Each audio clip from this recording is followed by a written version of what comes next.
All right, guys, welcome into another episode of The Lab presented by Champion Circle. You know the deal. Head over to championscircleufm.com to find out how you can support today's student athlete. And this episode is brought to you by Union Rec, which is a local Ann Arbor restaurant. They got tacos, they got burritos, they got backlot smoked barbecue, Union joints, most mac and cheese, burgers, bowls, and crafted cocktails, as well as craft drafts, plus a coffee counter that opens up early, and over 800 inches of high-definition screens for game-time action. Union Rec is right there on Main between the Big House and downtown in the former Fingerly Lumber Mill building.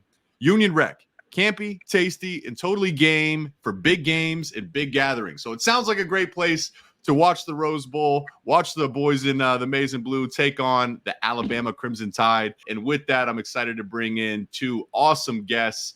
Perfect guys to preview the Rose Bowl. Perfect guys to go down a trip down memory lane for a little bit. We got wide receiver Anthony Carter and quarterback John Wangler. Guys, thanks so much for joining. How's the holidays going? How's everything going for both you guys? Go ahead, Fi. Yeah, it's been good. A little busy, Jake, trying to get everything done this week before Christmas, but all good, and just looking forward to getting everybody home for the holidays and then getting out to Pasadena to watch the fellas get after the Crimson Tide. Yeah, everything's going well down here in South Florida. Just a little cold, but we're all ready for the holidays and looking forward to it. Anthony, you can't say it's cold down in South Florida to us Northerners. John, I'm in Chicago. It was like 1 degree in here in Chicago yesterday. I'll trade places with you. Hey, the wife is from Michigan. She's got the windows open, so it's a little chilly to me. That's right. Are you going to go to the game, Anthony? John, you said you're going to be out there, right? No, I'm going to watch it on TV. Okay.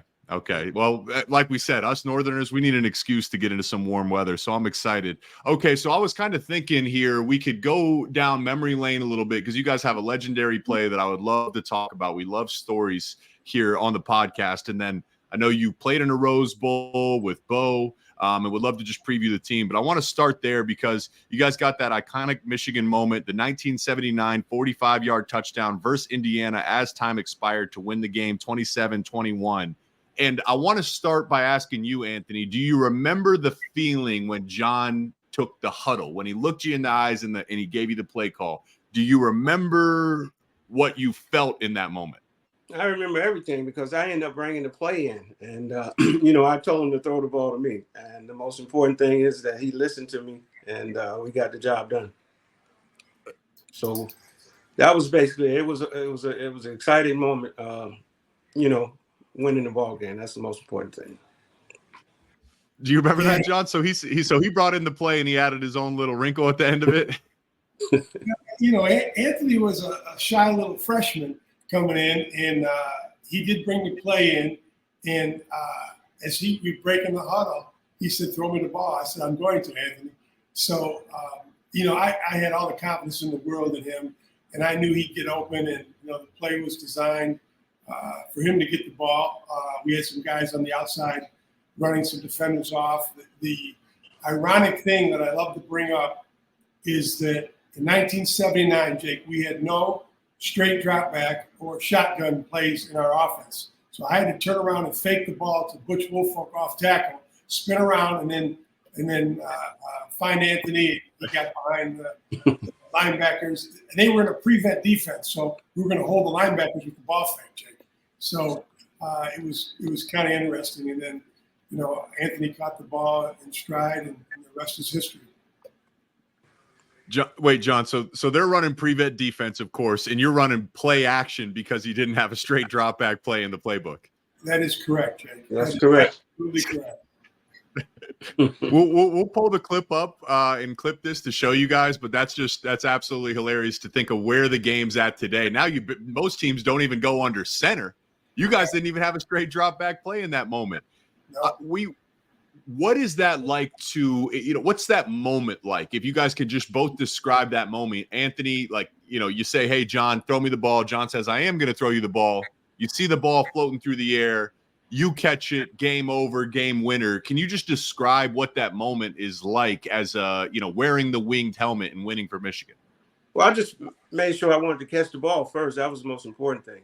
I thought we was going to throw something real deep not over across the middle. But unfortunately, a couple guys missed me. Put my hand on the ground and it kept my balance. And like John said, the rest was history. So the most important thing to me was that I would be able to contribute to the ball club as a freshman. Yeah, and I always said this, there's not too many human beings walking around this earth who could have made that play that Anthony did. He had three guys, Jake, who had great angles on him and shots. And two of them, I think, were all Big Ten performers. And he was able to elude the two of them. And then I was running down the field to call timeout because I thought we would have to try to kick a field goal.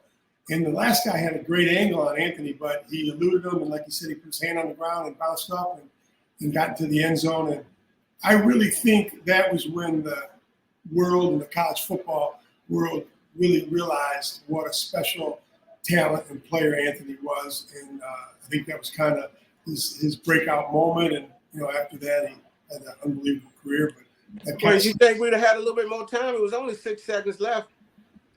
Listen, I thought that you weren't fast enough to get in the end zone in 6 seconds. And we might have to call a timeout and kick a field goal, which thank God we didn't because our kicking game wasn't real good that year, right, Anthony? Absolutely. What isn't it? I thought freshmen didn't really play though, Anthony. Is that true? Like freshmen, you had to. It was really rare for freshmen to see the field back then. Yeah, absolutely. I was platooning with Alan Mitchell, who's the starting receiver. So, but unfortunately, I had the opportunity to play, and when I was able to play, I was able to contribute. So that was the most important thing. So as a freshman, I was happy to be able to play. How'd you win the trust over of your coaches and your teammates? Like, do you remember the moment when you knew you were going to get a chance to prove yourself? By blocking. Yeah. You had to block at Michigan. You know that. So that was the most important thing, blocking. I just find it interesting, though, just kind of the whole college football is completely different, but maybe it actually isn't. When you think about NIL now, like you have to be a special freshman to play because if not, they're going to hit the transfer portal and bring in a guy. It's true for quarterbacks. It's true for a lot of positions. The special guy is the guy that you can get in the transfer portal. And it's funny you say that is you get on the field by doing the dirty work. A lot of receivers make NFL teams by playing special teams, right? You got to do things that others aren't willing to do. Right. Do you remember your first pass? Like, do you remember the first time the ball was sailing your way when you had a chance to actually catch after all the weeks and months of blocking? Well, not only that, but the very first time that I touched the ball as a freshman, a 78-yard punt return against Northwestern. The Wangs ended up throwing me a quick slant for a touchdown as well in that game, Wangs, right? Yeah. But, scoring those 2 touchdowns and, like I said, being able to contribute and play as a freshman was very exciting for myself. But at one point in one time, I thought about transfer. But unfortunately, I came home for 3 days and my mom ended up sending me back. So that was a blessing that I was able to come back. And my mom was able to, send me back. I would love to lean into that because I actually had a similar thing when I was going through spring ball and I was looking at like Devin Funchess and AJ Williams, who both started their whole freshman year at tight end. And then they were sophomores. And I'm looking at it. I'm like, when am I going to play? These guys are already starting. Yeah. But when am I? And I was skinny and I was getting, bulldoze and spring ball. And I called my dad and I spent a few nights calling him like, Dad, I just don't think I'm going to play here. And he, talked me off a ledge. He's like, well, you need to eat more. You need to hit the weight room. You need to give yourself a chance. Like, let's see where you're at the end of the season. I'm so glad he did. And I think today it's just so easy. You have the thought, I want to transfer. You may not even talk to your parents these days. You may just hit the transfer portal. What was that conversation like? Like, why did that thought, hit you initially, and why did you decide to stay? Well, because the receiver line was so long and I, was in the back and I'm like, whoa, where am I going to play? You know what I mean? So I figured if I transferred to Florida State, it'd probably be the same situation talking to my mom when I got home. So, and just had the opportunity to come back and I'm just glad. I think a couple of seniors probably didn't want me back because they thought I turned my back on them, but I'm glad they accepted me back. John, what was it like? Sorry, go ahead. Go ahead. Go ask a question, John. Yeah, go ahead. No, I was just curious, for you as being the quarterback and like the captain of the team and just the pilot of the offense, you see a young, talented freshman, but you understand like the politics back then, like, hey, most freshmen, you got to be real, real special to play. Like, do you remember any conversations you had with Anthony and help getting, help kind of building you guys chemistry so you could succeed on the field when you had the chance? Well, I was very appreciative that Anthony came, number one. I remember his recruiting trip, and also number two, that he came back after he left, because I was more of a throwing quarterback and a scrambling quarterback. I wasn't that great at the option. We were running a lot of option football back then. And there was a real struggle offensively in the coach's room, Jake. Do we want to run option football? Or do we want to run power football? And we had some great receivers: Anthony, Ralph Clayton, Doug Marsh, Ellen Mitchell, and and we had good running backs: Butch Wolfo, Stan Edwards, and Lawrence Ricks. And we had a good offensive line, but we were so dominant in the '70s option football. Rick Leach was a 4-year starter, did a great job. I was behind him. B.J. Dickey, who I competed with for the job that year, we were kind of back and forth. They were better at running the option. And so it was a real struggle. Bo was not 100% ready to go power football and throw the ball. But he had a talent like Anthony and the other guys. And so it kind of evolved into that. But, like Anthony, I was thinking of transferring too, because, I wasn't playing, and I felt my skill set was more for throwing, pro-style offense. And then when Bill McCartney, who recruited Anthony and myself, said, hey, we're bringing this kid from Florida. You're going to love him. He's the best. And wait till you see him. We've never seen anybody like him. And so when Anthony showed up, we were all excited.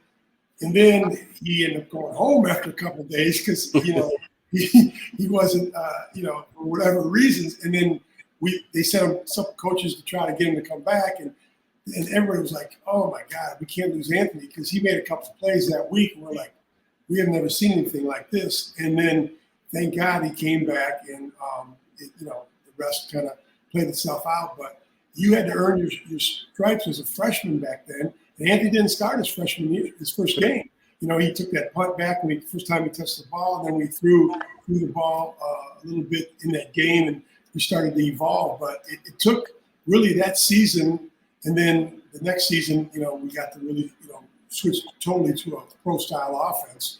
But it was an evolution, and it was really a kind of metamorphosis for Michigan football at the time. I think I feel there's still parallels even today where it's like, okay, when I would have my coaching meetings, ahead of some of the games I called for the Big Ten Network this year, like new coaches like Matt Rule talked about, man, I had to, he won at Temple, he won at Baylor, now he's at Nebraska. He's like, I had to learn to win at each place because winning looked different at each place. And I think about Michigan, where there's still very strong parallels of like a run first physical football team. And yet we've seen the evolution in recent years where they maintain that principle, but now it's more shotgun. Now it's more tempo. Now they're doing a little bit more exotic things. Do you think that's important to maintain that identity for Michigan, where they want to be known as a physical football team, regardless of if it's shotgun or if they have more spread, concepts in downfield passing? Go ahead, Anthony. Like you said, in today's game, it's totally different than back when we played. I knew once I got the ball, maybe once, twice, hey, I was going to do something with it. Because you never know when we was going to throw again, because we was a running football team. We was a powerful football team with the big guys up front, Ed Moransky, Bubba Parrish, Kurt Becker, and tight end Doug Marsh. So, I prefer myself to today's game because it suits my game if I was playing in this time and era, you know what I mean? Because I am a speed receiver, but I would prefer to play in this era. Yeah, you know something, Jake, and Anthony's 100%. You can listen. Anthony scored 1 out of every 4 times he touched the football. Okay, now you think about that, and if he would have played with a good quarterback in a different system, he would have set every record imaginable. I mean, he was a generational player. He was there's a reason number one is so coveted, right? And Anthony, he doesn't like talking about himself. There's been no one better. He's the best, and he set the standard and the bar so high. And if he played in today's era, they'd have to put another digit on the scoreboard. I mean, literally, because I don't know how many passes you end up catching totally in your career, Anthony. But I mean, my senior year, we threw 200 sometimes, maybe 20 times a game, But I think Michigan will always be grounded in physical football, controlling the line of scrimmage. That's our identity. And I think you can see, because you as much football as you watch and call, what happened to our buddies down south. I think they got away from that. Us and Ohio State were mirror images of one another, right? They played like we did, we played like they did, right? And so that really was what established the dominance in the Big Ten, was great offensive lines, great running backs, play action pass, spread around a little bit as it evolved. But it started in controlling the line of scrimmage and playing physical. And I think that's one of the differences now between our program. We've gotten back to our roots, and they're still kind of trying to be more finesse. I completely agree. And yet I still say, and this is why I think this team is uniquely built to go places that they haven't went, because they invested in the passing game earlier in the season. Michigan, they could sleepwalk to 10 victories running the ball 40 times a game. They do not need to throw it. But this year, they invested in that passing game early. And I look at, Ohio State versus Georgia last year, and even though Michigan went into Columbus and handled business, the nature of their offense, I think, maybe had them suited to compete with Georgia the way they did. So I do think both have to be true. And Anthony, I'm curious from you being an all-time great at this university, what have you noticed about the development and the evolution of the receiver position in recent years here at Michigan? And is there anything that excites you about the direction the room's going? Just the opportunity to have the guys that can stay consistent. That's the thing. We use the tight end a lot now. We use the backs. So having an opportunity to see these guys develop is a great opportunity for a lot of guys to come to Michigan. You're going to be able to play. You're going to be able to run the ball and be able to pass the ball as well. So I just like the opportunity that Michigan is just, having a great university winning program, and guys have been able to contribute, and, having receivers that can come to Michigan and be able to go to the next level as well. John, what about the evolution of the quarterback too? I know Coach Harbaugh has mentioned JJ as maybe the best to ever play at Michigan, and certainly if he can handle business, we'll talk about the Rose Bowl here in a second in the run towards a national title this year. If he can do that, man, that's a pretty heavy resume. What have you noticed about JJ in? Kind of, when I hear you talk, they've invested in the passing game, which has helped JJ, which has helped the offense, which has helped the team as a whole. Has anything stood out to you about JJ's evolution as you've watched his career unfold? Yeah, I got to meet him when he was first coming in, and I thought he was a great kid, great leader, great person. You could tell kids would gravitate and they would follow him. Obviously, he had the physical talent, but to see him evolve as a passer, they've gotten more confident in him each year. They're giving him open up more of the playbook. They're letting him do things. He's great as a dual threat quarterback, beating you with his legs, keeping him off balance. But he's developed a lot as a passer. His confidence, he can throw the deep ball, he can make every throw really, and a lot of it just comes with repetitions. And people. That position is so heavily scrutinized, right? And a lot of the people, when he was first last year early, what's going on? I said, just give him reps. He just needed reps, Yeah. And he's shown it this year. He's had a great season, and I think he really grew up a lot last year, but he grew up a lot in that playoff game against TCU as well. Started off slow, but he fought back, and we made a little run there at the end. and he showed a lot. He showed me a lot there. And then coming into the season, he was so prepared. He got off to a great start. He's had maybe a couple of hiccups there. Look, that's going to happen. You know, he's a college quarterback. He's had an unbelievable season, and this would be the icing on the cake. I mean, whether he finishes up as a national champion or whatever, he will go down as one of the greatest, if not the greatest quarterback that we've had here in Michigan. I mean, I completely agree. Just that TCU game, it's funny because people talk about that as if it was like a bad game. You know, he had some of those turnovers, but what you saw in the second half is like out of necessity. Just let him play. Like, you know, if you're at the top of the high dive and you're like, should I jump or not? That's a tough place. And that's like most of the season where, you know, JJ knows, hey, I just don't need to make a mistake because our team's going to win. And then eventually in the second half, it's like, JJ, who cares if you make a mistake?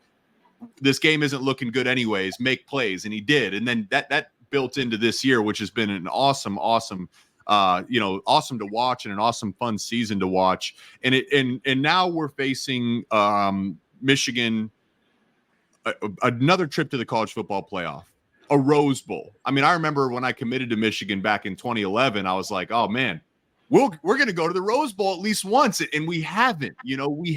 And yet here we are playing an Alabama football team. You guys helped Bo win his first Rose Bowl in 1981, right? Is that correct? Okay. So here it's Coach Harbaugh, who hasn't won a bowl game since 2015.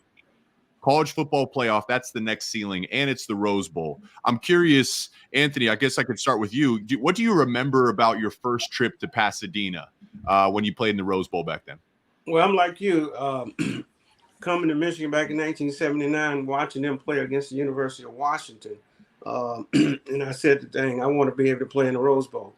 Went to the Gator Bowl my freshman year, then sophomore year, played in the Rose Bowl, ended up beating Washington. My senior year, we went back to the Rose Bowl, lost to UCLA. So just having the opportunity to play in that big game that you see on national TV every year was a pleasure. To beat Washington, to get Bowles his first victory was very exciting for myself and the whole team. What do you remember, John? Well, I remember, Jake, and I was there a little earlier than Anthony. We went there 3 times and lost. We went there my freshman year. We lost to USC. We lost to Washington and Warren Moon. And then we lost again to USC my junior year. Charles White scored from the 3-yard line. The phantom touchdown, huh? Phantom touchdown. And then, so we in the Big Ten were taking a lot of heat that we could not beat the Pac-10, and we were not evolved enough. We couldn't throw the ball. We couldn't do this. We couldn't do that. And Bo had lost, I think, 5 bowl games, 5 Rose Bowls previous to that, and a Gator Bowl. And we took a lot of heat. We really felt that we had a mission that we had to win this game. And so be able to go back there my 5th year with the team that we had, we were so confident. We had started that season a little bit slow. We lost on the last second field goal to Notre Dame. We should have beat them. We lost on the last second play to South Carolina. We should have beat them. Yeah, and if I'd have thrown the ball about an inch closer to Anthony, we probably would have had the touchdown. But then we reeled off 9 victories. And our defense did not let up a touchdown in 26 quarters at the end of the year. You think about that, 26 quarters. And our offense was dominant. We had a great offensive line. We had great running backs. We had great receivers. And Anthony, so we were really, at the end of the year, I think we were ranked 4th or 3rd, whatever. We'd have been in the playoff. We would have won. We were the best team at the end of the year. And I'm not saying that, and we're not the only one who said that. I mean, we were on the momentum we had. And so we were out there on a mission, and we were just not going to be denied. One of the things that people don't realize, previous to that year, we had to go out there for two weeks prior to the game. So to go to 2 weeks, you're taking the guys from Michigan and the Midwest out to Southern California for 2 weeks before a game. That's too long, right? You can't keep people's attention. We were doing double sessions out there. We were doing triple sessions. We were by the first week, we were tired. Everybody was wanting to just go home, and all these other guys were living there in their hotels and their apartments, and it was like business as usual. I'm not saying that as an excuse, but I'm saying it's reality. The first year that we had the indoor facility there was the year that we won, and we went there a week before, took care of business. It was a business trip, and we were successful. So nobody goes out to a bowl game now 2 weeks ahead of time. And, you can't put 18 to 22-year-old kids in L.A., focus for 2 weeks. So that was a big factor, and the factor that we had a great team and we had a lot of resolve to win that game for a lot of reasons. Hey man, 2-a-days, you're gonna have a suspension, maybe a court ruling. 3-a-days, like, oh man, that might be the death sentence in today's environment, man. I mean, I that puts things in perspective, because I'm thinking about, when we had the Orange Bowl in 2016, we were complaining like, man, these are some long days. This is crazy. And then you guys are doing 2-a-days in December. It's just like, well, Jake, I'm gonna leave you with this one on that topic. We landed in L.A. at the airport. Bo bussed us to Citrus Junior College. This was before you, Anthony. Mm-hmm. Bussed us to Citrus Junior College. We did not go anywhere. We went from the airport to Citrus Junior College. We went in the locker room. We changed. We put on our cleats. We had to run 1.5 miles for time. Okay? Mm-hmm. And then we had a workout in shorts, and then we got to go and check in the hotel and go eat. It was just a different era, Different era, yeah. Someone might get arrested and today. Someone might have to go to jail if you did that today. I mean, that's just that is just insane. Hey, maybe choice isn't a good thing, because at least you guys didn't. There was no other option, right? It was just like, it is what it is. It's like, maybe choice isn't always a great thing. What was the difference though, John? Like, you mentioned the lead up and then you finally break through. Like, is there anything you can point to besides like just talent and team cohesion? I know that matters. But is there anything that you can point to for why you guys were finally able to break through and win that Rose Bowl with Bo? I think, obviously we had a great team. We had some talent in your team. But I think the determination and resolve, and you know how, like the Chicago Bulls, they had to take steps to beat the Pistons and to be champions, right?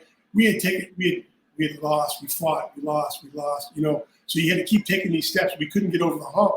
And I think we finally figured out the formula to get over the hump and to have the resolve to, for ourselves, for our teammates, for our families, for Bo. We had a great team unity, right? We were so close. Everybody got along. There was no egos. Our best players were the best teammates, were the best leaders, Anthony, he had so much success. He just wanted to be one of the guys. I mean, Anthony was a better teammate than he was a better player. And I can't give anybody a better compliment. I mean, everyone loved him. Everyone was together, right? And in football, when you have that cohesiveness and that chemistry, you can move mountains. And we were good, but we played even better because we loved each other, and we had a goal, and we were going to get to that goal. And that was what we did, and we were fortunate to do what we did. Anthony, I see a lot of the same parallels where I feel like Michigan's best players are their biggest leaders. I see the team cohesion this year, and it leads me to believe, like, I think they can do it. Is there anything you think Michigan, when you watch this Michigan team and you understand the challenge of playing Nick Saban and Alabama and finally breaking through, is there anything you'd like to see as a former player, a legend, that you think will make a big difference in this game to get Michigan to that next level? Basically, they just have to keep doing what they were doing all year long. I think having the opportunity to have a coach that played at Michigan, understands Michigan football, that's key to our victory coming up this January.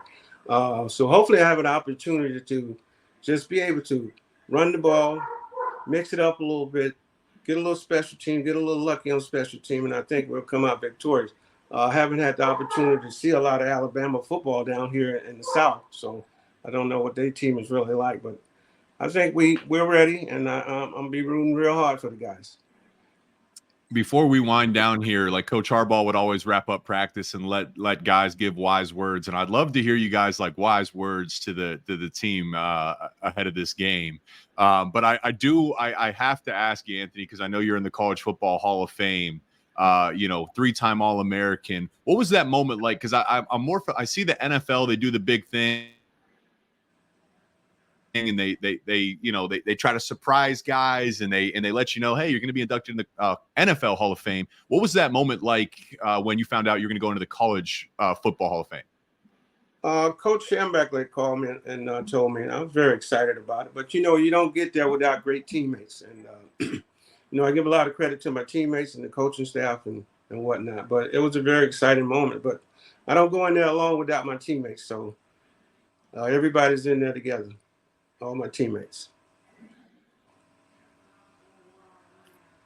No, 100%, because it seems like their criteria is not just like individual stats. Like they look at the big picture. They want to see like leadership. They want to see off the field. They want to know like what your team did. So that's makes a lot of sense. Just get to know you here on this call that would be your answer. One more quick question, Anthony, because I hear the swagger in your voice, and I played tight end, so I was somewhere in between O linemen and wide receivers. But I hear this subtle like confidence that's almost like, no, like you go into the huddle and say, hey, John, throw me the ball here. You knew if the ball's in there, you were going to catch it and make the play. When did that start, and how important is that to succeed as a wide receiver? Well, I think it started basically in high school with my coach, Coach Sutton. He kept throwing me all these quick slants, and I'm like, why are you throwing me quick slants, sending me across the middle so much? I can go deep. I can run a post pattern. I can run a corner pattern. I can run an out pattern. But just having the opportunity to just try to, prove to people that I could play in the Big Ten, because a lot of people thought I was too small to play in the Big Ten. So I just wanted to prove people wrong, and that's where the confidence pretty much came from. Do you think it's important for receivers to have that? Oh, absolutely. There's no doubt about it.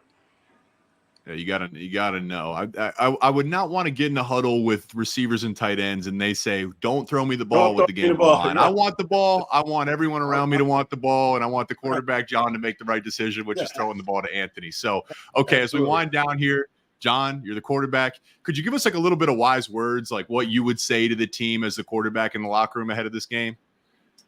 Well, just go out there and have fun and play like you can play, right? It's hard on the big stage. You know how it is. You get all the lights shining and everything's rolling, rolling the dice on this one.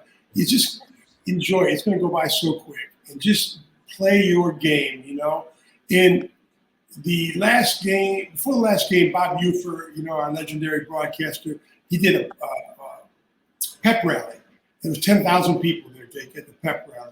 And one of the things that you've said, he said, one thing that people always remember, and that you will always remember, is your last game. He says, so go out there and have fun and play your heart out. Because what you will never forget and you will always remember is your last game. And he was so true, right? And it goes by too quick, right? We all would love to line up and do a 2-minute drill again, right? We just give him one more snap, right? Yeah. So you never know, right? And I think the fact that this is the big stage, less than 2% of you are going to play again in the NFL.